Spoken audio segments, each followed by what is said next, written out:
I'm just here out in the countryside at the moment, but I wanted to just go through a really small matter which people seems like not important to look at in terms of a healing regime if you're fighting lung cancer or fighting a cancer.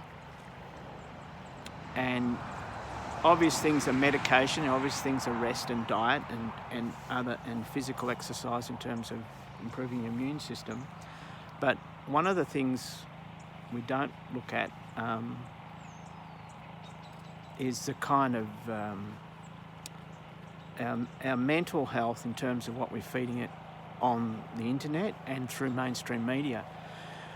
And obviously things like getting a prognosis and they're saying you're going to die in certain months and, is going to cause a great deal of anxiety, and there's, so that will rob you of sleep, and there's all sorts of things going on there. But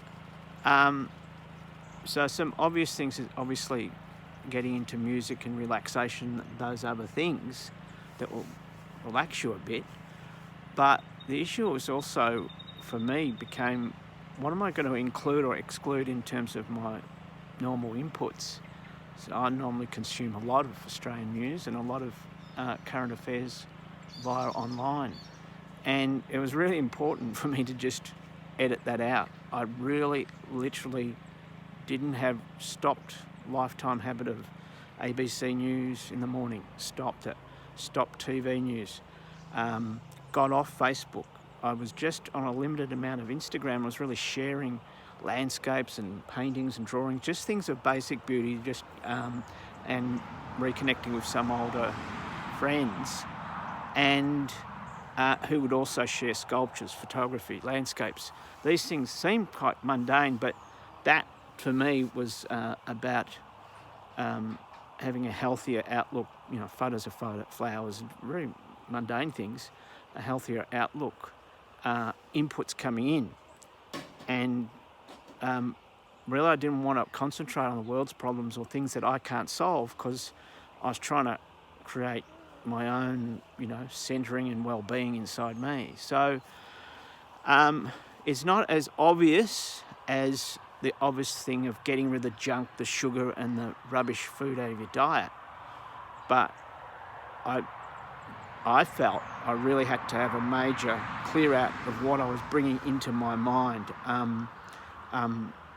in terms of all the social media and the video media, replacing that with, walks in landscapes, replacing that with observing animals, plants or whatever. But it's only when you remove it for a year or two, for a year solid, that you realise how much of that is negative input in terms of negative energy that's coming through the Australian media in particular, and also through your internet and the argumentative stuff that goes on in Twitter and Facebook, which is endless and it does not build up your positive energy. It's not something you would ask an athlete to subject themselves to if they were training up to win an Olympics or win some championship.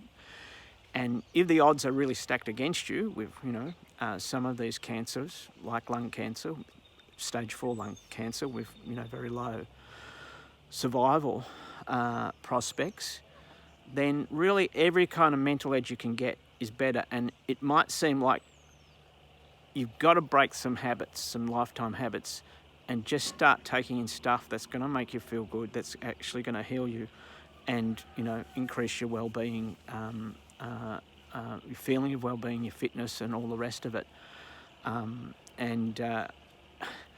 A lot of,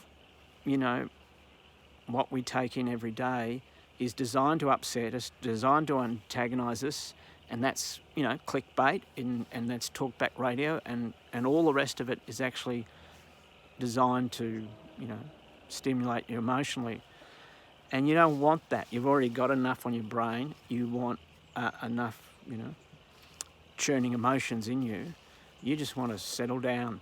So when you do cut out all that stuff, you'll notice a big difference. And obviously that, frees you up to do more healing things, just walking the dog, walking in the creek, you know, swimming, whatever exercises you're selecting, talking to friends, whatever, and picking up old hobbies even, you know, to things that you loved before and just reconnecting with those. So there's a lot more to do, and you know, all the current affairs people and all the Facebook people and all the Twitter people, you can take a year off and come back and they'll still be arguing about the same things.